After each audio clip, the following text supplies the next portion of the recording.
I stood there alone at my mom's bedside as she passed away. All other rooms rang with supportive families. Mine remained utterly silent, neither my father nor my siblings. No calls, not even the slightest fake excuse when the doctor declared the exact time. A nurse gently gave me her final letter. It held names, a mysterious key, and one sinister final instruction. Can you believe your own family, doctors, surgeons, hospital directors, abandoning their dying mother because she couldn't boost their careers anymore? That's exactly what I lived through just 3 months ago. While my mom lay dying, alone, in Seattle Presbyterian, my brother Marcus was performing his 200th surgery 3 floors up. My sister Victoria was in a board meeting just 2 blocks away. 47 family members, all healthcare professionals, and not one could spare an hour for the woman who built their entire empire. They didn't even send flowers, just silence. As if she'd already been erased. But here's the thing, they had no idea what was coming. Mom had been planning for this moment for 15 years. The letter the nurse handed me as Mom took her last breath didn't just contain her final words. It contained the keys to a $340 million medical empire they thought they controlled. Hi, I'm Alana Hodges, I'm 34 years old, and today I'm sharing how my dying mother's secret letter turned me from the family failure into their absolute worst nightmare. The Hodges name carries some serious weight in Seattle's medical community. For 3 generations we've produced surgeons, hospital administrators, and medical researchers. My grandfather founded Hodges Medical Group in 1954, turning it from a single clinic into what's now a $340 million healthcare empire with 12 facilities across Washington state. My brother Marcus, at 42, was the crown jewel. A cardiac surgeon who performed over 200 surgeries annually at Seattle Presbyterian. The walls of our family home were literally covered with his accolades. Top 40 under 40, Surgeon of the Year, photos with senators and governors. Every family gathering started with someone asking about his latest life-saving procedure. My sister Victoria, 38, ran the largest private hospital in Seattle with the efficiency of a military general. She'd turned a failing facility profitable within 18 months, and the board treated her like she walked on water. At family dinners, she'd casually mention her lunch with the mayor or her upcoming Harvard Medical School guest lecture. Then there was me. The Wharton MBA who chose strategy consulting over stethoscopes. The one who built algorithms instead of operating rooms. In my family's eyes, my position as a strategic director at a Fortune 500 tech company meant absolutely nothing. Anyone can work with computers, Marcus would sneer. But can you hold a human heart in your hands? The irony? While they were saving lives one at a time, I was designing healthcare AI systems that could diagnose rare diseases across millions of patients. But in the Hodges family, if you didn't wear a white coat, you might as well be invisible. The question that haunted me constantly: why did Mom spend her final moments with the family failure, instead of her celebrated children? Christmas 2023 showed me exactly where I stood in the family hierarchy. The annual Hodges holiday party at Marcus's Bellevue mansion was our family's version of a medical conference. 47 relatives, all healthcare professionals, gathering to compare achievements over champagne and surgical war stories. When I arrived, the seating assignments told me everything. Marcus had placed me at the children's table. Literally. I sat between my 8-year-old nephew and my 10-year-old cousin, using a paper plate while the adults dined on china 20 feet away. At least the kids might have a future in medicine, Marcus announced during his toast, gesturing toward our little table. Unlike some people who waste their potential on, what is it you do again, Alana? Instagram strategies. The room erupted in laughter. 47 voices joining in perfect harmony, their amusement echoing off the vaulted ceilings. Victoria added, "Remember when Alana wanted to be a doctor? Thank God she figured out her limitations early." I just smiled and nodded, playing the role they'd assigned me. What they didn't know was that 3 hours earlier, I'd signed a $500,000 consulting contract with tech venture partners to architect their healthcare division's IPO strategy. My bonus alone was more than Victoria's annual salary, but I kept quiet. In my family, money from tech was fake money, not earned through real work. Uncle Robert, a semi-retired anesthesiologist, patted my head like I was one of the children. "Don't worry, dear. Not everyone can handle the pressure of real responsibility." I spent the rest of the evening helping my young tablemates with their desserts, listening to Marcus regale the adults with the story of his 200th surgery, wondering if Mom noticed how her children treated each other. 5 years. That's how long I'd been the Hodges Medical Group's unpaid IT consultant. Foolishly believing that contributing my expertise would earn me a place at the family table. When their patient management system crashed in 2019, who did Marcus call at 2 a.m.? Me. I spent 70 hours rebuilding their entire digital infrastructure, implementing security protocols that prevented a ransomware attack that hit 3 other Seattle hospitals. The other hospitals lost millions. Hodges Medical Group didn't lose a cent.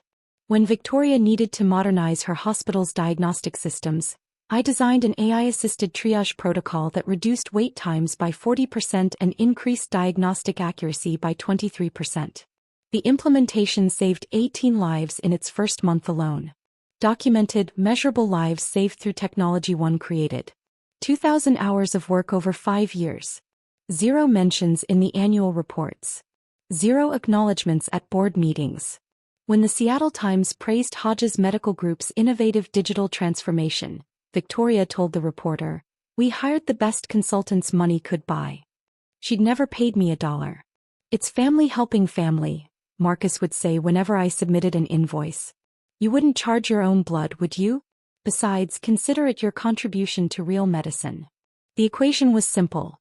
2,000 hours, millions in saved revenue, 0 recognition. That was my value in the Hodges family ledger. The email arrived a week before Mom died. "Alana, we need to talk about your future. Come alone. Don't tell your siblings." It was the last message she ever sent me.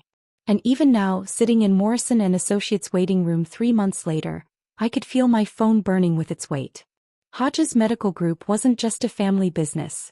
It was a $340 million empire that controlled 12 facilities, employed 3,000 people, and held contracts with every major insurer in the Pacific Northwest.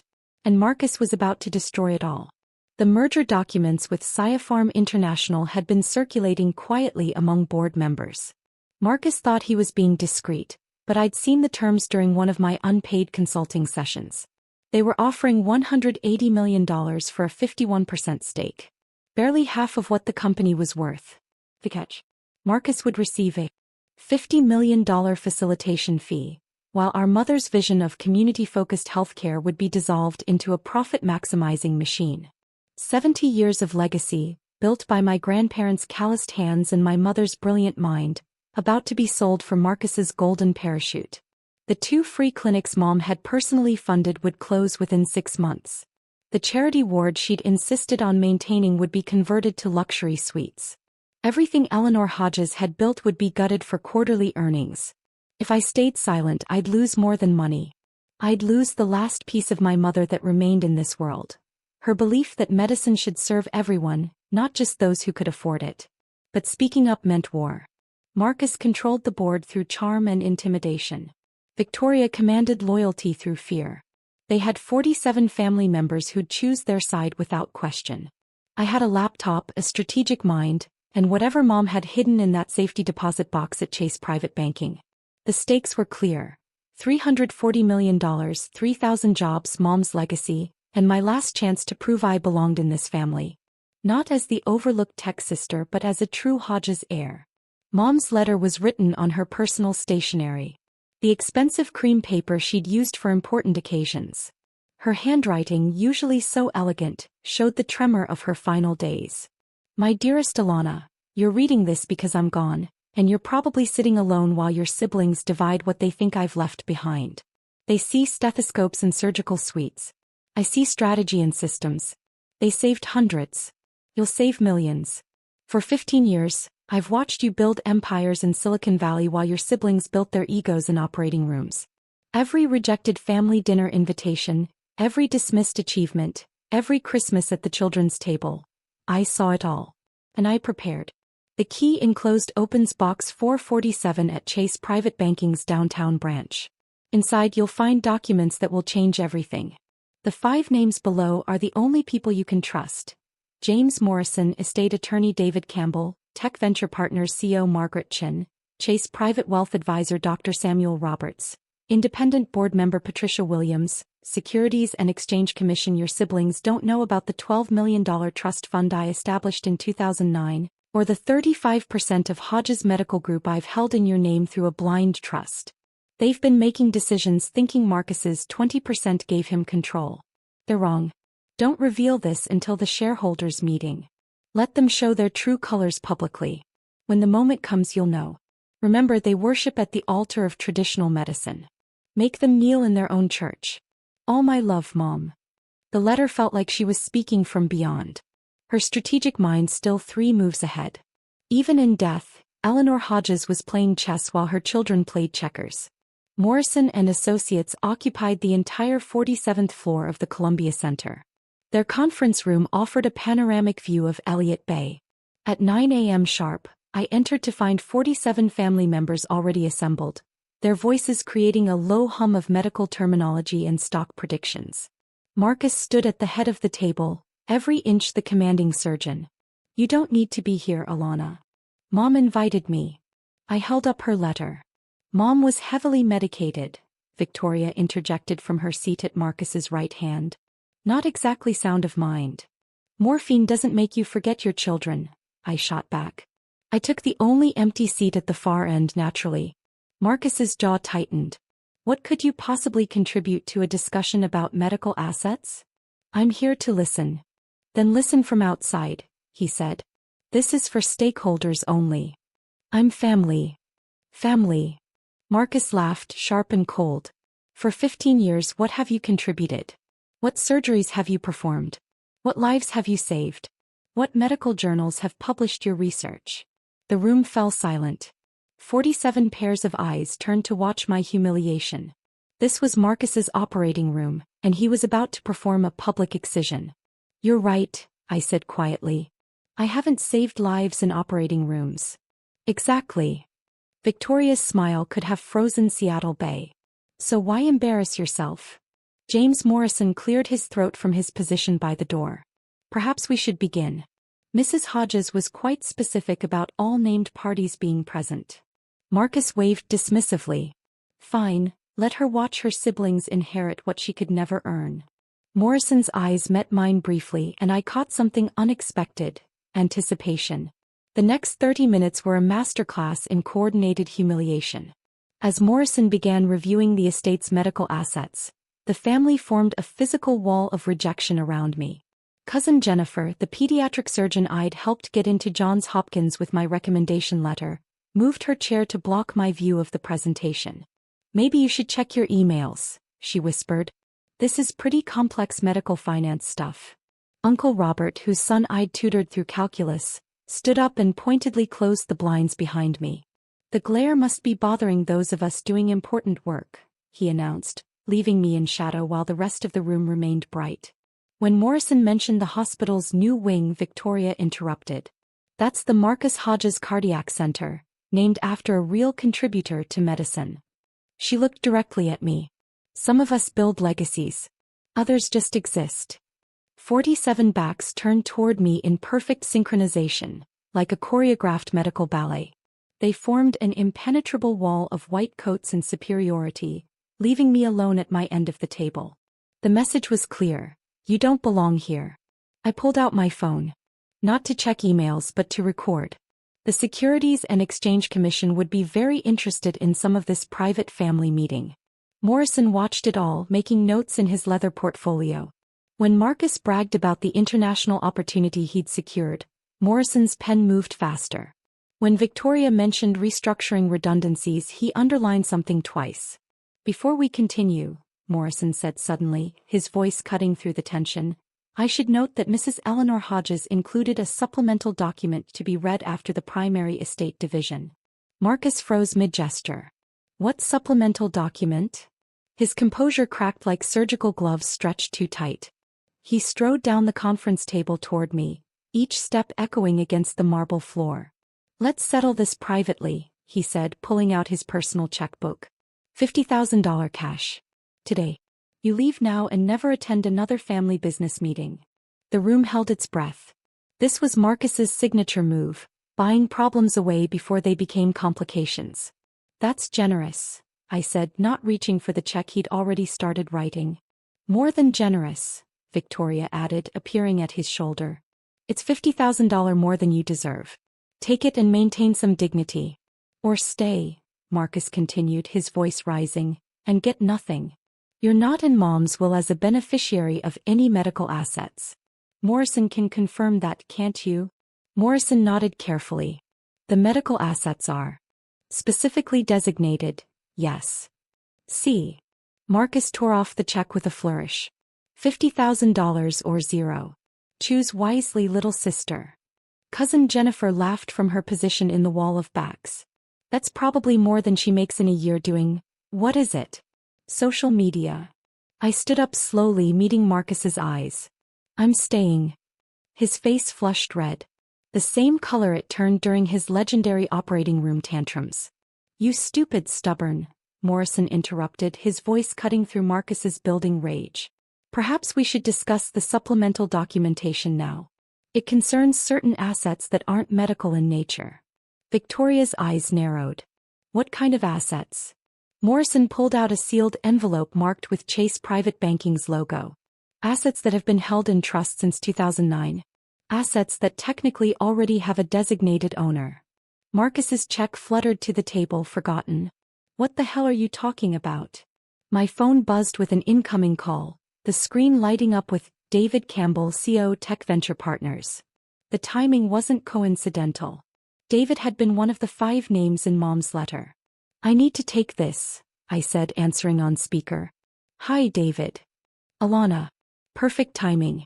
The board just approved the IPO filing. We need our strategic advisor's signature by noon. Can you swing by? The valuation came in at $2.3 billion, largely thanks to your healthcare AI integration strategy. Marcus scoffed, loud enough for David to hear. Is this a joke? Some startup theatrics. I'm sorry, who is that? David's voice sharpened. Alana, are you in a meeting? Family estate planning, I replied. I'm with my brother, Dr. Marcus Hodges. The Marcus Hodges who's been pushing the Scifarm merger that would destroy community healthcare access across Washington? That Marcus Hodges. The room went silent. Even through speakerphone, David's disdain was palpable. Marcus's face darkened. How does he? Alana's been advising us on healthcare sector disruptions, David continued. She predicted your merger attempt 6 months ago. Called it predictable medical establishment greed. Her counter-strategy is why 3 major tech companies are about to enter the Seattle healthcare market. By the way, Alana, the board approved your advisory shares. Another $5 million vested immediately. Victoria grabbed the table edge. $5 million? Sorry, David. I'll call you back, I said, ending the call. Marcus laughed, but it sounded forced. Tech bubble money. It'll evaporate in a year. Morrison cleared his throat. Speaking of money that won't evaporate, shall we discuss the trust fund Mrs. Hodges established in 2009? The temperature in that room seemed to drop 10 degrees. Morrison opened the sealed envelope with surgical precision, pulling out a document bearing Chase Private Banking's gold seal. The paper itself seemed to command attention. Thick, official, undeniable. Mrs. Eleanor Hodges established certain financial arrangements that she chose not to disclose to the family, Morrison began, his voice taking on the gravity of a judge reading a verdict. These arrangements predate most of the medical acquisitions you've been discussing. Marcus stepped forward. What arrangements? I'm the executor of her estate. I should know about any. You're the executor of her medical estate, Morrison corrected. This is something different entirely.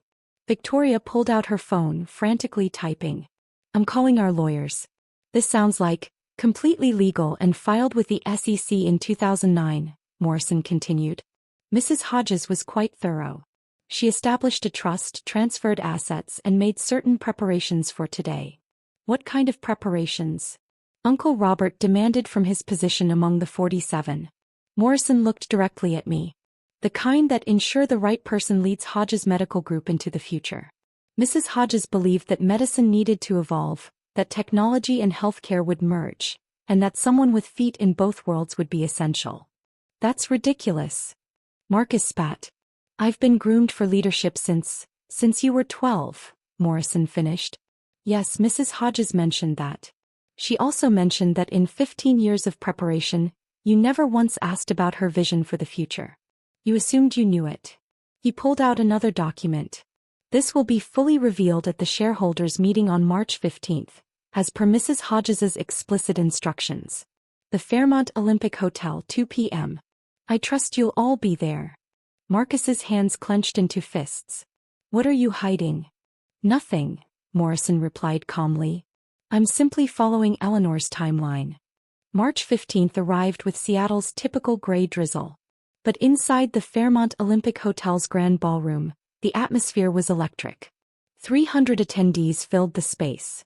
Shareholders, medical journal reporters, representatives from Reuters and Bloomberg, and every significant healthcare executive in the Pacific Northwest.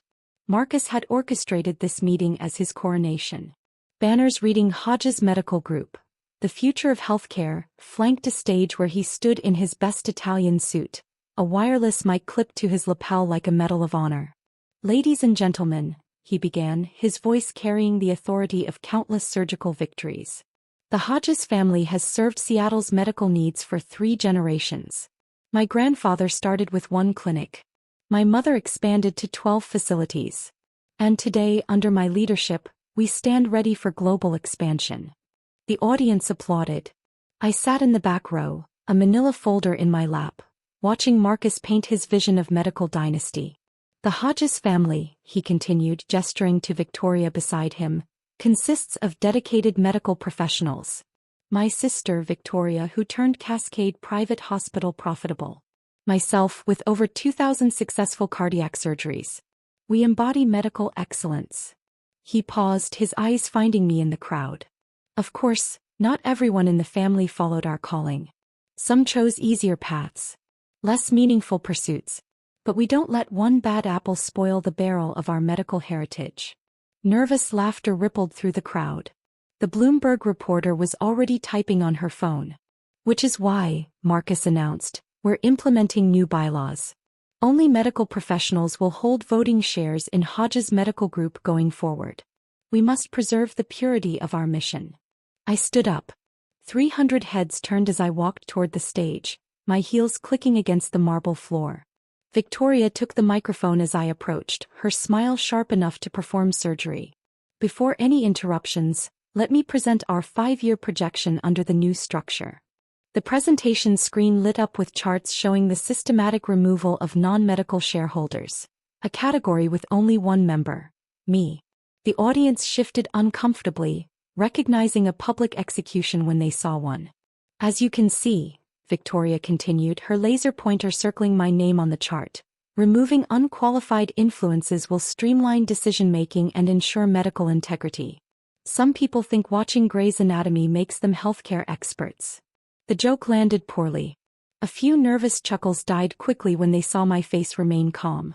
Marcus reclaimed the mic. We're not being cruel. We're being practical. Would you want someone who's never held a scalpel making decisions about surgical protocols? Someone whose biggest achievement is making computers talk to each other. The Reuters reporter raised her hand. Mr. Hodges, are you referring to a specific family member? I'm referring to maintaining standards, Marcus replied smoothly. Excellence demands exclusivity. I reached the stage steps. Security moved to block me, but Morrison appeared from the side entrance, followed by David Campbell and 3 other individuals I recognized from Mom's list. I believe Miss Hodges has something to contribute, Morrison announced, his voice carrying legal authority that made security step aside. The audience leaned forward. Phones appeared, ready to record whatever drama was about to unfold. The Bloomberg reporter was already live tweeting. Major disruption at Hodges Medical Shareholders Meeting. Family dispute going public. Victoria's composure cracked slightly. This is a private meeting. A shareholders meeting, I corrected, stepping onto the stage. And I have an announcement about shareholdings. I stood at the podium, 300 pairs of eyes locked on me. Marcus and Victoria flanked me like disapproving bookends, their body language screaming contempt. The Bloomberg reporter had her phone raised, live streaming to thousands. I have documentation regarding Hodges Medical Group ownership, I said, my voice steady despite my racing heart. Marcus laughed into his still hot mic. Everyone, my sister thinks she has documentation. What's next, Alana? Did you buy a share on Robinhood? The audience tittered. Someone whispered, This is embarrassing. I opened my manila folder and pulled out the first document. This is a certificate of ownership, filed with the SEC in 2009, notarized by Morrison and Associates, and validated by Chase Private Banking. Victoria stepped forward. That's impossible.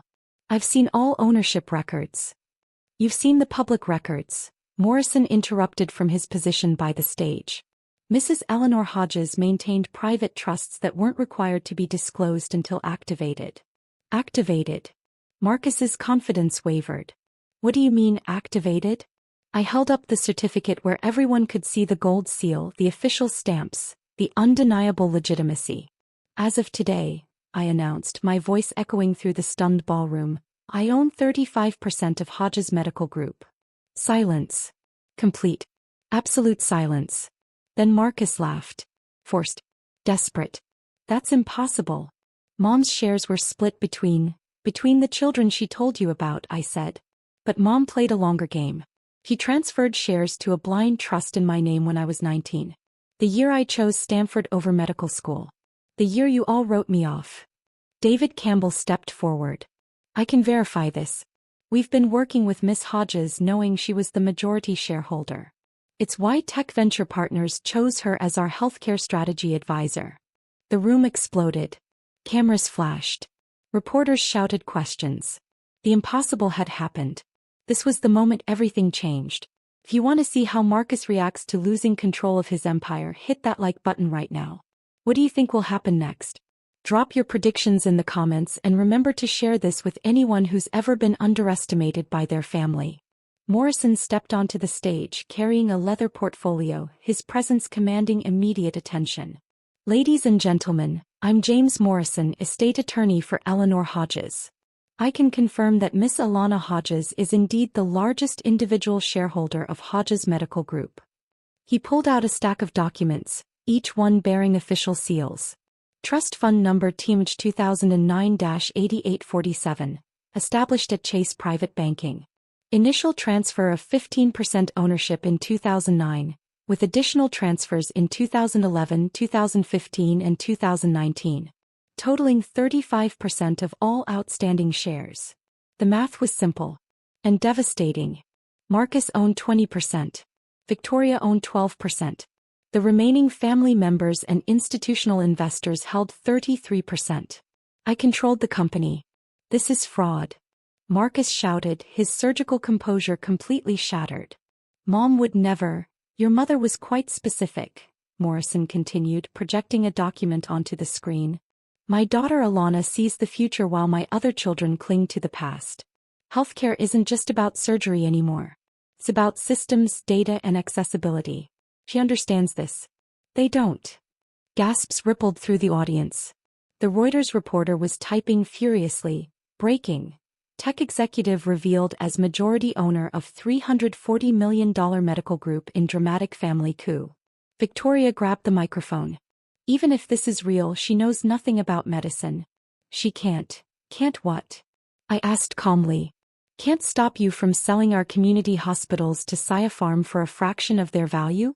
Can't prevent Marcus from collecting his $50 million commission while destroying Mom's charity programs. Marcus's face went white.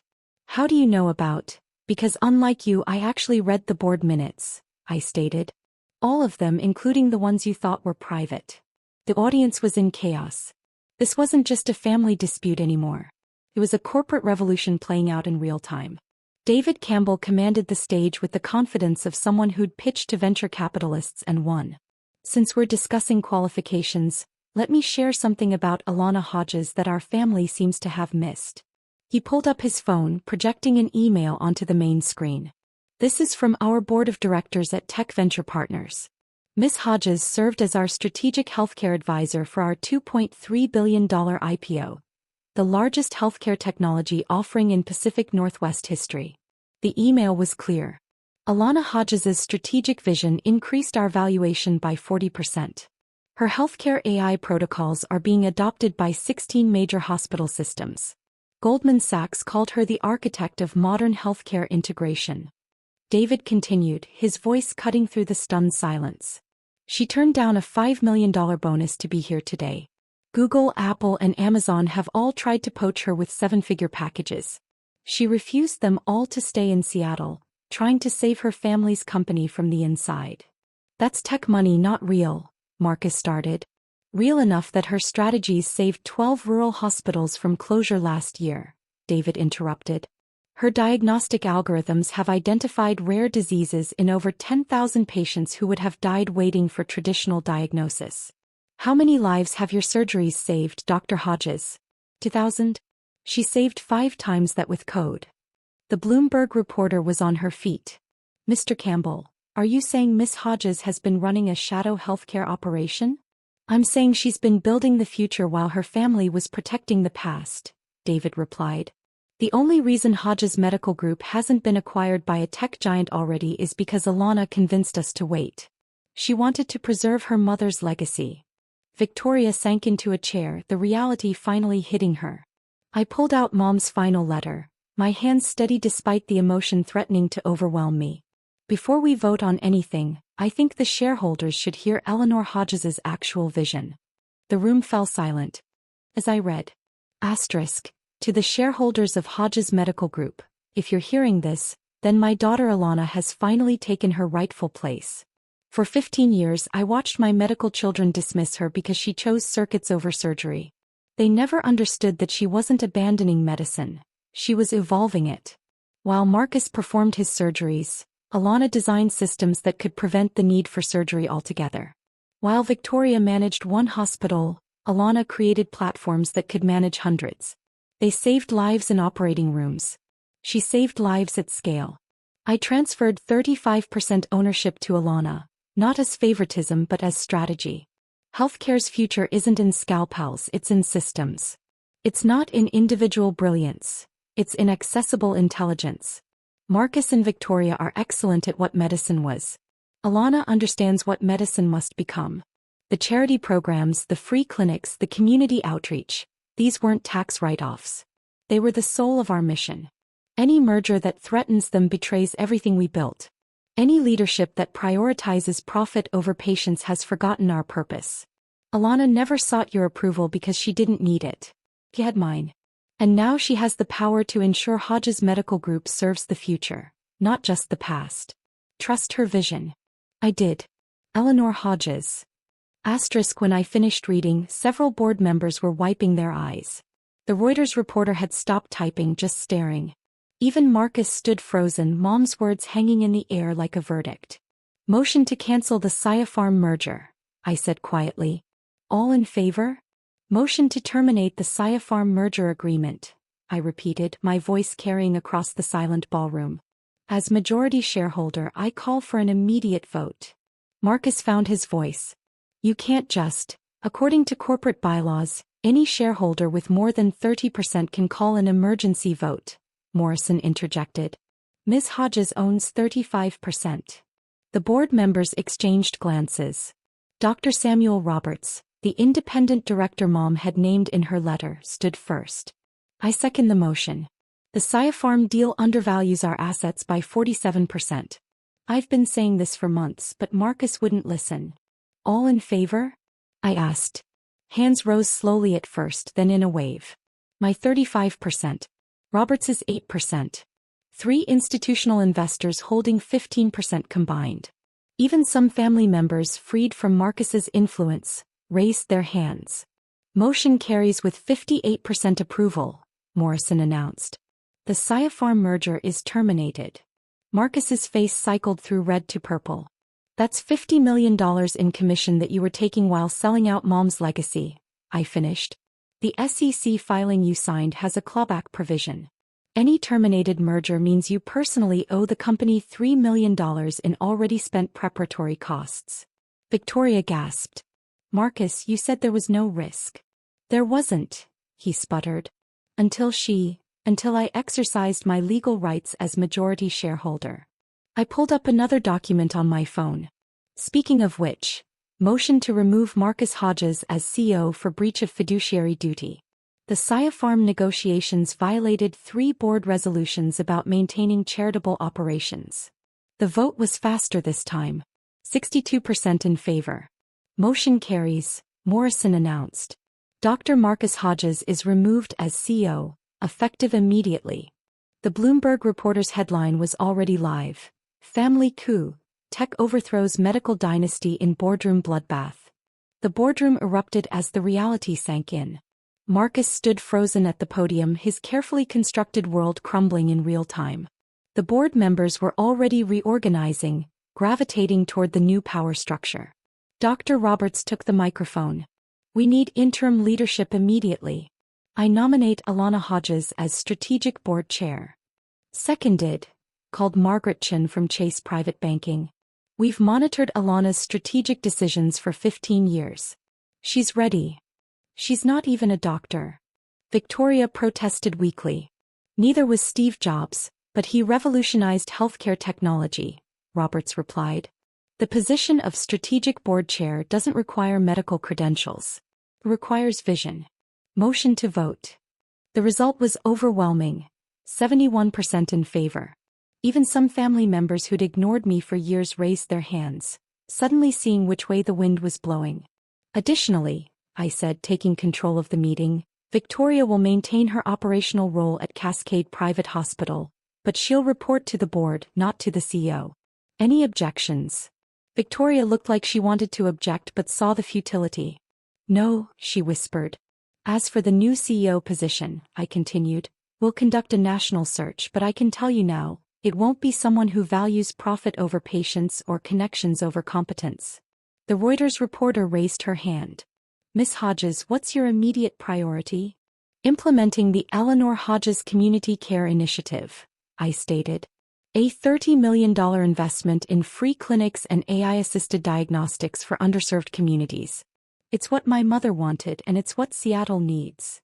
Applause broke out spontaneously, not from my family who stood in stunned silence, but from the institutional investors, the medical professionals who'd been silenced by Marcus's ego, and the reporters who recognized they were witnessing history. Marcus finally spoke, his voice hollow. You planned this.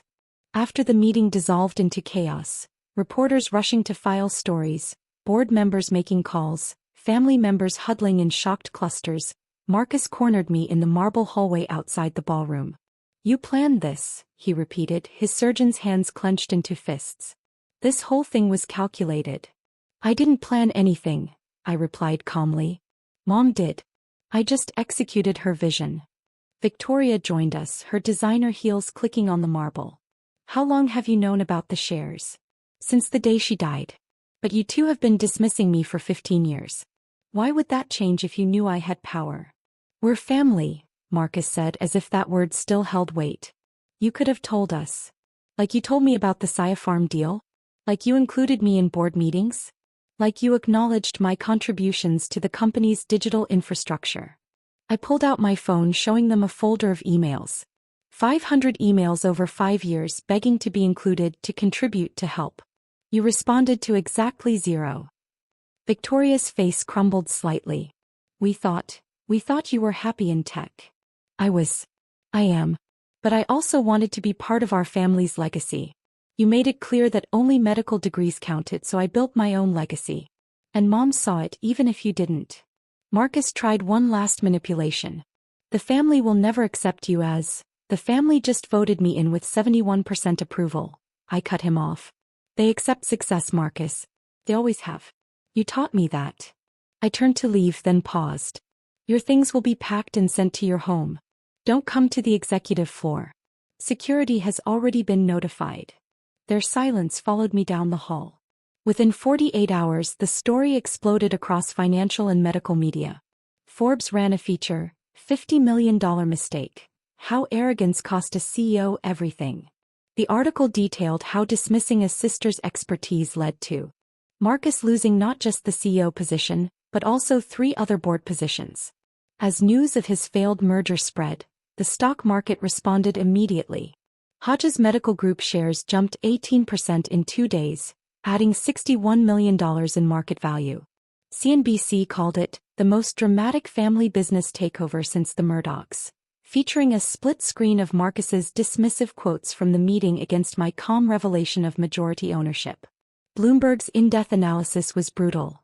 Marcus Hodges spent 15 years building a medical empire on nepotism and ego. It took his sister 15 minutes to dismantle it with facts and legal documents.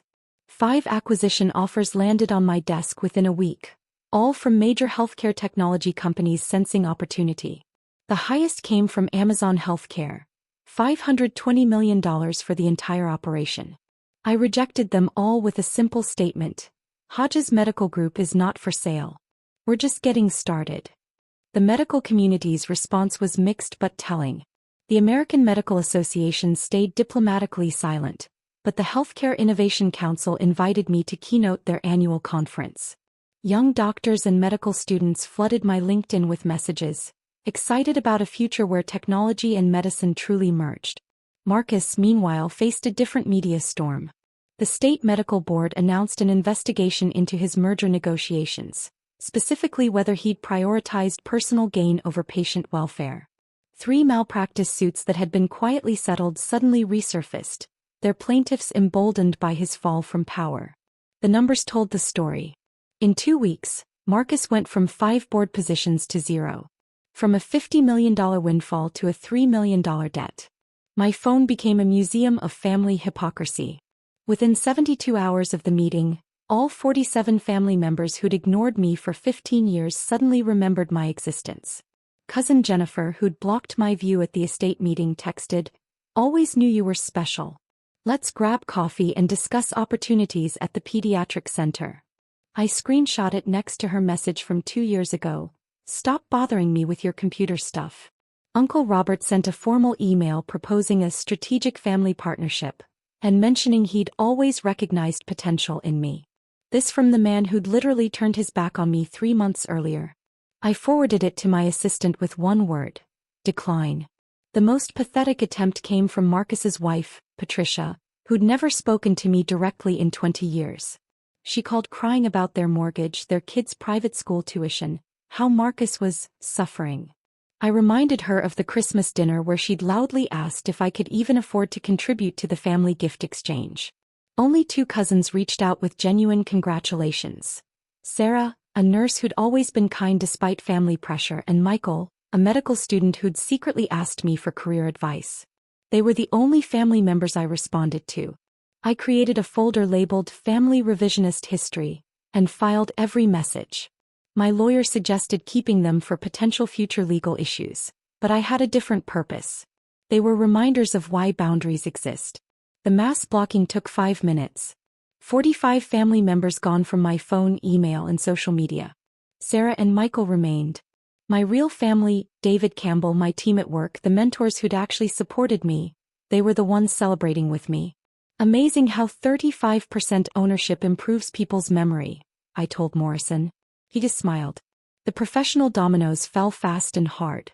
Marcus's carefully constructed medical empire collapsed in a cascade of consequences that played out in public view. First came the board positions. Within 2 weeks, Marcus was removed from the boards of Seattle Presbyterian, Cascade Medical Ventures, and Northwest Surgical Associates. The official reasons varied: strategic restructuring, new directions, fresh perspectives. But everyone knew the truth. His failed $50 million Cypharm deal had exposed him as someone who'd sell out healthcare for personal gain. Victoria's situation was more complex. An internal audit I'd ordered revealed $2.3 million in questionable allocations at her hospital. Funds diverted from charity care to executive bonuses. She wasn't fired, but she accepted a demotion to deputy director rather than face a forensic accounting investigation. Her Harvard guest lecture was quietly canceled. The financial hit was severe. Marcus had already spent $8 million of his expected Cypharm commission on a new Bellevue mansion. With the deal dead and his CEO's salary gone, he was forced to list his current penthouse at a $2 million loss. The Seattle Times ran a photo of the for sale sign with the headline, "How the Mighty Fall." His medical practice suffered too. 3 partners at his surgical group formally requested he take a sabbatical after patients started requesting different surgeons.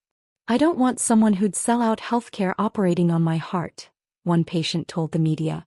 The final blow came from the IRS. The failed merger triggered a review of Marcus's past tax filings, specifically deductions he'd claimed for medical research that looked suspiciously like family vacations. He now faced a $4.7 million tax bill with penalties. In 14 days, Marcus went from king of Seattle medicine to a cautionary tale about hubris, greed, and the danger of underestimating family members. While Marcus's world crumbled, mine expanded in ways I'd never imagined. The numbers told a story of vindication that no family dismissal could erase. My net worth jumped from $2 million to $78 million once the market recognized Hodges Medical Group's true value under new leadership. The 35% stake Mom had hidden for 15 years was now worth more than Marcus and Victoria's combined assets had ever been. 3 TED Talk invitations arrived within a month. I accepted one. When Family Rejects Your Future, Building Healthcare's Tomorrow. Despite yesterday's doubts, it would eventually reach 12 million views. Harvard Business School announced they were writing a case study about the takeover, titled, The Hodges Reversal, When Outsiders Become Ultimate Insiders. They interviewed me for 6 hours, fascinated by Mom's long-term strategy and my patient execution. But the achievement that mattered most was breaking ground on the Eleanor Hodges Community Care Center, a state-of-the-art facility combining free healthcare with AI diagnostics. The ceremony drew hundreds, including the governor, who called it the future of accessible medicine. I held Mom's photo as I turned the first shovel of dirt. The second quarter results under my leadership spoke volumes. 32% revenue increase, 50% reduction in patient complaints, 100% retention of charity programs. The same family members who'd mocked my computer skills now watched those skills transform a stagnant medical empire into a healthcare innovation leader. David Campbell sent me a congratulations card with one line. Your mother saw what they couldn't. That healing isn't just about medicine.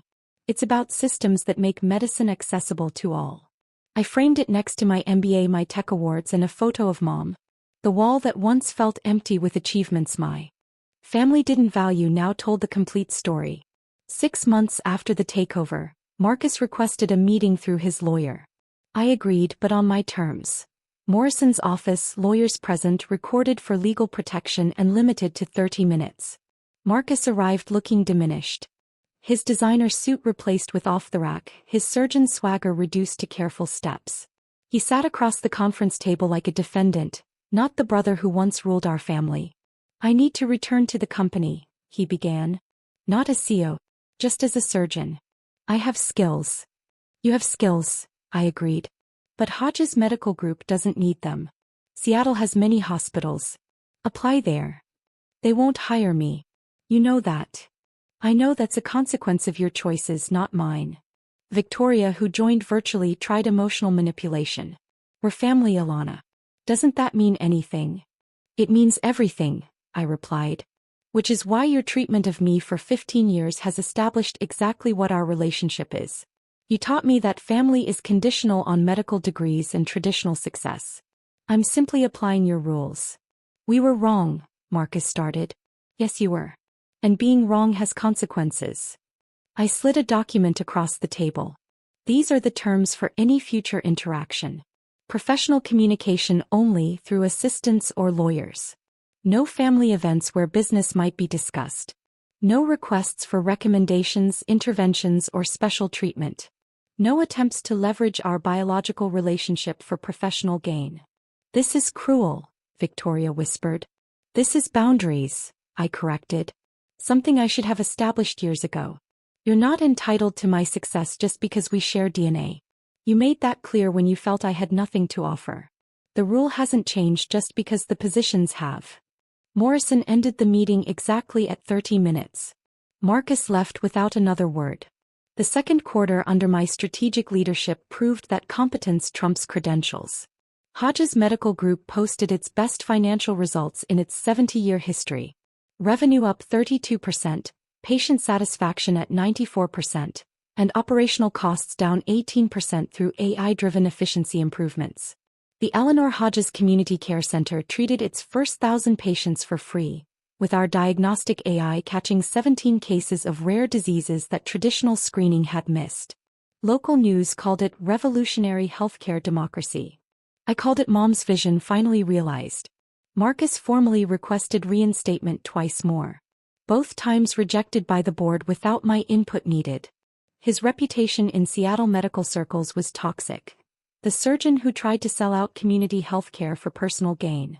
He eventually took a position in Portland, a demotion that required him to sell his remaining Seattle properties. Victoria adapted better, accepting her reduced role with quiet dignity. She focused on operational excellence at her single hospital, no longer trying to empire build. In our only direct interaction, she admitted, "You were right. I was so focused on managing one hospital that I never saw the bigger picture Mom saw in you." The new CO we hired, Dr. James Park, a Korean-American physician with both medical and technology degrees, represented everything the old guard feared: diversity, innovation, and patient-first priorities. Marcus would have hated him. Mom would have loved him. Our third quarter projections showed continued growth, with 3 more community care centers planned. The board unanimously approved my strategic plan for AI-integrated healthcare across all facilities. The same boardroom where I'd been humiliated now treated my presentations with the respect they'd always deserved. Best quarter in 70 years, Dr. Roberts announced at the board meeting. Achieved when we finally let the right person lead regardless of their degree. I started therapy 2 months after the takeover. Not because I was struggling, but because I wanted to process 15 years of family trauma in a healthy way. Dr. Martinez, recommended by David Campbell, specialized in family dynamics and professional identity. "You spent so long fighting for their approval," she observed during our 6th session. "How does it feel to realize you never needed it?" "Free," I answered immediately. And angry that it took Mom dying for me to see it. The anger faded with time, replaced by something more valuable: peace. I built my chosen family carefully. David Campbell became the mentor Marcus never was. My team at work celebrated my victories without jealousy, and new friends in the tech health space understood my vision without requiring explanation. I started mentoring young women in technology, especially those from medical families who didn't understand their career choices. My monthly Breaking the Stethoscope Ceiling workshops drew hundreds of attendees. One young woman crying after my talk said, "My parents are both doctors. They call my computer science degree a waste. You just showed me it's not." Sunday mornings I visited Mom's grave at Lakeview Cemetery. The elaborate Hodges family plot had spaces for everyone except, apparently, the non-medical daughter. I bought my own plot nearby. Close enough to visit Mom, far enough to maintain boundaries even in death. "I did it, Mom," I told her headstone after the 4th quarter results came in. "Not the way you planned maybe, but the way it needed to happen. The company is thriving. Your charity vision is alive. And I finally understand what you tried to teach me, that my worth was never dependent on their validation." A year ago I'd stood alone at her deathbed. Now I stood alone by choice. Finally understanding the difference between loneliness and solitude. Looking back now, I realized Mom's greatest gift wasn't the 35% ownership or the $12 million trust fund. It was teaching me, through her death and final letter, that family isn't about blood. It's about who sees your value when you're not performing for them. For 15 years I bent myself into knots, trying to earn a place at a table that was never built to include me. I brought my expertise, my connections, my unpaid labor, hoping that eventually achievement would translate to acceptance. It never did. Success without a stethoscope was invisible in the Hodges family. But here's what I learned. When people show you who they are, believe them the first time, not the 15th. Marcus and Victoria didn't suddenly become dismissive when Mom died. They'd always been that way. I just kept hoping their love for me would eventually outweigh their love for status. The boundaries I set weren't about punishment or revenge. They were about finally accepting that some relationships are transactional. And when you have nothing they want, you become nothing to them. The moment I had something they needed, power, money, influence, suddenly I was family again. That's not love. That's opportunism. Your worth isn't determined by people who only see your value when it benefits them. Sometimes the most powerful thing you can do is stop trying to earn love that should be freely given. Set your boundaries not from anger but from clarity. Build your chosen family from those who celebrated you before you had power, not those who remembered you after. Success isn't about proving wrong those who doubted you. It's about finally believing those who never did, including yourself. Hodges Medical Group is thriving. Mom's vision is realized. And I am at peace with being the family outlier who became the family leader. What would you have done if you were in my position? Would you have walked away with the $50,000 or fought for what was right? Let me know in the comments below. I'd really love to hear your thoughts. That I stood there alone at my mom's bedside as she passed away. All other rooms rang with supportive families. Mine remained utterly silent, neither my father nor my siblings. And no calls, not even the slightest fake excuse when the doctor declared the exact time. A nurse gently gave me her final letter. It held names, a mysterious key, and one sinister, final instruction: